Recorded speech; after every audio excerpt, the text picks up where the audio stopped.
অর্থ হচ্ছে এইটা যে 25শে ডিসেম্বর খ্রিস্টানদের বিশ্বাস এই দিন জিজাস ক্রাইস্ট তিনি জন্মগ্রহণ করেছেন। জিজাস ক্রাইস্ট কেন জন্মগ্রহণ করেছেন? কারণ জিজাস ক্রাইস্ট তিনি স্বয়ং আল্লাহর পুত্র। বলে নাউজুবিল্লাহ মিন যালিক। জিজাস কে ভাই? নবী ঈসা আলাইহিস সালাম। চাচা 25শে ডিসেম্বরে কেক কারা কারা খাই? একটু হাত তুলুন তো ভাইজান। লজ্জা নেই, হাত তুলি আমরা। 25শে ডিসেম্বর বড়দিন আমরা কেক খাই না ভাইজান? কে কে খাই? কেউ হাত তুলি না। একজন পয়লা জানুয়ারি খান, মানে মুসলমান চালাকি। 25শে ডিসেম্বরে আমরা খাচ্ছি না, পয়লা জানুয়ারি খাচ্ছি। ভাই 25শে ডিসেম্বর খ্রিস্টানরা মনে করে এটা হচ্ছে বড়দিন। মাধ্যমিক পাস কারা কারা করেছে একটু হাত তোলেন। মাধ্যমিক ক্লাস 10। আরে তোলেন না রে ভাই, কি রে ভাই, টাকা যাচ্ছে নাকি? অনেকে আছেন। আচ্ছা, বৈজ্ঞানিক ভাবে 25শে ডিসেম্বর কি বড়দিন? বড়দিন বলতে কি বুঝাচ্ছে? টাইম বড়, তাই না ভাইজান? টাইম বড়। তো ভাই শীতের সময় দিন বড় না রাত বড়? রাত বড়। তো 25শে ডিসেম্বর এটাকে আসলে কি টাইমের দিক থেকে বড়দিন না? যে টাইমের দিক থেকে গোটা বিশ্বজগতে বড়দিন যদি হয়, এটা কখনো শীতকালে হতে পারে না। এটা হবে জুন জুলাই। অনেকে বলেছে 16ই জুলাই। এটা হচ্ছে গোটা বিশ্বজগতে সব জায়গাতে দিন বড় হয়। কথা বুঝতে পারছেন না ভাই? গরমের সময় তো দিন বড় হয় না। দিন কমপক্ষে 12 ঘন্টা 13 ঘন্টা 14 ঘন্টা থেকে যায়। কোন সময়? গরমের সময়। আর শীতের সময় ডিসেম্বর মাসের দিন ছোট, কিন্তু এই দিনকে আমি বড়দিন বলছি। ভাই কখনো প্রশ্ন করেছেন? আর শীতের সময় দিন তো ছোট, ছোট না ভাইজান? শীতের সময় কি হয়? দিন ছোট। কিন্তু 25শে ডিসেম্বর বড়দিন বড়দিন করছি, এটা জানার কখনো আগ্রহ হয় নাই? তখন আপনার এই মানে বিবেকে কখনো প্রশ্ন আসে নাই যে শীতের সময় তো দিন আমরা সবসময় বলি যে ছোট দিনের বেলা, ছোট দিনের বেলা এত কাজ করা যায় নাকি? ছোট দিনের বেলা, আরে শীতের সময় রাত অনেক বড়, সব সময় বলছি। কিন্তু 25শে ডিসেম্বর আমরা এটাকে কিভাবে বড়দিন বলছি? আচ্ছা, আমরা বলি না, এটা খ্রিস্টানরা আমাদের হিন্দু মুসলমান সবার মধ্যে ঢুকে দিয়েছে। খ্রিস্টানরা মনে করে 25শে ডিসেম্বর এই দিনটা সময় অনুযায়ী বড় নয়। এই দিনের স্বয়ং স্রষ্টা তিনি সন্তান জন্ম দিয়েছেন এই 25শে ডিসেম্বর। এই জন্য এই দিনটা সবচেয়ে বড়, কারণ এই দিন স্রষ্টা সন্তান জন্ম দিয়েছে। আরে ভাই এখানে কি বলতে হয়? নাউজুবিল্লাহ। কি বলতে হয়? সবকিছু শিখাতে হবে ধারাপাত থেকে। কোন যদি আল্লাহর শানে নবীর শানে কোনো খারাপ যদি কোনো কথা শুনেন, তখন কি বলবেন? নাউজুবিল্লাহ। এটা বলতে হবে। কথা বুঝতে পারছেন? অন্তত এইগুলো আজকে শিখে যান। তো এই 25শে ডিসেম্বর এটা বড়দিন, এটা সময়কে হিসাব করে নয়। 25শে ডিসেম্বরকে বড়দিন বলা হয় এই জন্য যে এই দিনে খ্রিস্টানদের বিশ্বাস আল্লাহ নাকি সন্তান জন্ম দিয়েছে। বলে নাউজুবিল্লাহ মিন যালিক। আর এটাই কোরআনে আল্লাহ খণ্ডন করেছে 1400 বছর আগে। লাম ইয়ালিদ ওয়া লাম ইউলাদ। আল্লাহ তখন সন্তান জন্ম দেয় নাই। কোন ব্যক্তি যদি 25শে ডিসেম্বরে কেক খায় আর মেরি ক্রিসমাস এই শব্দ বলে, ওই ব্যক্তিকে শেখ সাল্লাল্লাহু আলাইহি ওয়াসাল্লাম বলছেন ওই ব্যক্তির ঈমান ভেঙে গেছে, আবার কালেমা পড়তে হবে। কখনো ভেবেছেন এটা এত বড় গুনাহ? যখন আপনি কেক কিনে খাচ্ছেন তার মানে কি সমর্থন করলেন? বড়দিন সমর্থন করলেন। শুধু বড়দিন নয়, মূল কথা এই দিনে আল্লাহ যে সন্তান জন্ম দিতে পারে এটাকে সমর্থন করে নিয়েছেন। কথা বুঝতে পারছেন? শ্রীমদ্ ভাগবত গীতা অধ্যায় নম্বর 10 শ্লোক নম্বর 3 ভগবান শ্রীকৃষ্ণ তিনি খুব চমৎকার একটা কথা বলেছেন। তিনি বলছেন, ইয়ামাম আজামানানিম চবিত্তলোক মহেশ্বরাম আসাম্মুরা স্মৃতেষু সর্বপাপেহি প্রমুচ্ছাতে। আপনি যদি সমস্ত পাপ থেকে মুক্তি পেতে চান, কি থেকে? সমস্ত পাপ থেকে, গুনাহ পাপ থেকে মুক্তি পেতে চান, ইয়ামাম আজাম আরাদিম চবিত্তলোক মহেশ্বরাম, তাহলে সেই জন্য বিশ্বাস করে এমন ঈশ্বরকে আজাম যিনি কখনো জন্মগ্রহণ করেন না, অনাদি যিনি কখনো মৃত্যুবরণ করে না, যে এমন ঈশ্বরের উপাসনা করে সর্বপাপে বিমুচ্ছাতে সে সমস্ত পাপ থেকে মুক্তি পাবে। ভাগবত গীতা চ্যাপ্টার 10 ভার্স নাম্বার 3 মানে অধ্যায় 10 শ্লোক নাম্বার 3 এ শ্রীকৃষ্ণ এই কথা বলছে। কোন ঈশ্বরের উপাসনা করতে হবে? যিনি কখনো জন্মগ্রহণ করেন না, যিনি কখনো মৃত্যুবরণ করে না, আমরা তার উপাসনা করব। এখন আপনাদের সকলের কাছে প্রশ্ন, খ্রিস্টানরা যে বড়দিন পালন করছে, জিজাসকে গড বিশ্বাস করছে, গডের সন্তান বিশ্বাস করছে, বলেন তো এখন জিজাস কি গড হতে পারে? তিনি ঈশ্বরের সন্তান হতে পারে? আচ্ছা, এটা তো কৃষ্ণ স্বয়ং নিজে বলেছেন গীতা 10:3, যিনি বিশ্বাস করে স্রষ্টা জন্মগ্রহণ করে না, প্রকৃত স্রষ্টা।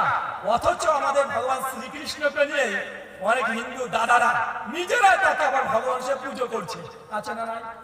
আর কৃষ্ণ নিজে বলছে যে ওই ঈশ্বর ঘোষণা করো যে কখনো জন্মগ্রহণ করে নাই, যে কখনো মৃত্যুবরণ করে নাই, তার ঘোষণা করো। অথচ শ্রীকৃষ্ণ নিজে দেবকীর পুত্র, নিজে জন্মগ্রহণ করেছেন। তার বাল্য লীলা আছে, ছোটবেলার অনেক ঘটনা আপনারা সিনেমাতে দেখেছেন, ভাগবত পুরাণেও আছে, মহাভারতে এই কাহিনীগুলো লেখা আছে যে শ্রীকৃষ্ণ কিভাবে ননি চুরি করতেন, কিভাবে সকালের সঙ্গে ঘোরাফেরা করতেন, কিভাবে কংসকে বধ করেছেন, সমস্ত জীবনী শ্রীকৃষ্ণের আছে। তার জন্মলীলা, মধ্যলীলা, তার মৃত্যু লীলা সব আছে। কিন্তু আমাদের হিন্দু দাদারা তারা এই গীতা পড়ছে, তারপরেও শ্রীকৃষ্ণের যেমন উপাসনা করছে, আছে না না? আমি কোন হিন্দু দাদাকে কষ্ট দেওয়ার জন্য বললাম না, আমি একটা কথা বারবার বলি, বারবার একটা কথা বলি, যদি ধর্ম পালন করতে হয় আমার মতো বক্তাকে দেখে বক্তার কথা শুনে ধর্ম পালন করার দরকার নেই। বরং আমি যদি কোনো তথ্য দিই, যদি কোরআন থেকে দিই, মুসলমানরা মানতে বাধ্য। যদি হিন্দুদের ধর্মগ্রন্থ থেকে দিই, তাহলে হিন্দুরা মানতে বাধ্য। বাধ্য কি বাধ্য না? কথা বলেন। আমার কথা 5 পয়সা মূল্য নেই। আমি যে কথা বললাম যে গীতার 10:3 আছে, যদি আজকে একজন হিন্দু দাদা পেয়ে যায়, তারা মানতে বাধ্য কি বাধ্য নয়? তারা মানতে বাধ্য। আর একটা কোরআনের কথা বলবো, যখন কোরআনে স্পষ্ট প্রমাণিত আছে, আপনি দেখবেন তখন এই কথা মানতে আপনি বাধ্য কি বাধ্য নয়? আপনিও বাধ্য। মানে আমি জাস্ট এই কথা বলে গেলাম, আল্লাহ সুবহানাহু ওয়া তাআলা কোরআন মাজিদে যেমন বলছেন যে আল্লাহ কোনো জন্মগ্রহণ করেন না, কখনো মৃত্যুবরণ করেন না। হিন্দু ধর্ম তো একই কথা বলছে, যিনি স্রষ্টা হবেন তিনি কখনো জন্মগ্রহণ করেন না, মৃত্যুবরণ করেন না। হিন্দু মুসলিম সবার কাছে প্রশ্ন, আপনি যে ঈশ্বর ঘোষণা করছেন সে কি জন্মগ্রহণ করেছে? যদি করে ঈশ্বর না, ঈশ্বর না। যদি মৃত্যুবরণ করে ঈশ্বর না। জয় শ্রীরাম করে গোটা ভারতবর্ষ তোল কালাম চলছে, আছে না নাই? গোটা ভারতবর্ষ আগুন ধরে দিয়েছে জয় শ্রীরাম করে। অথচ শ্রী রামচন্দ্র তিনি কখনো এই কথা বলেননি যে তিনি ভগবান, তিনি বলেছেন। বরং শ্রী রামচন্দ্র দেখবেন সকালবেলায় যখন হিন্দুরা, যখন রাম ভক্ত যারা সকালবেলায় একটা কৌশল সুপ্রভাত মন্ত্র পড়ে, তারা সুপ্রভাত মন্ত্র ওখানে পরিষ্কার ভাবে বলা হচ্ছে কৌশল্যা সুপ্রজা রামা পূর্বিয়া সন্ধ্যা প্রবর্ততে উৎকৃষ্টা নরসাধুলা কর্তব্যদায় বিমানিকাম।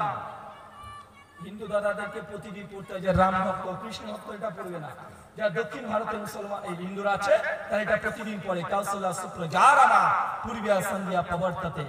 মানে অনেক ভোর হয়ে গেছে, হে রামচন্দ্র তুমি উঠো, উপাসনা করো, নরসাধুলা মানুষের মধ্যে সিংহের মতো হও, কর্তব্য দায়িত্ব মানিকাম আর ঈশ্বরের ভক্তি করো, এটা তোমার একমাত্র কাজ।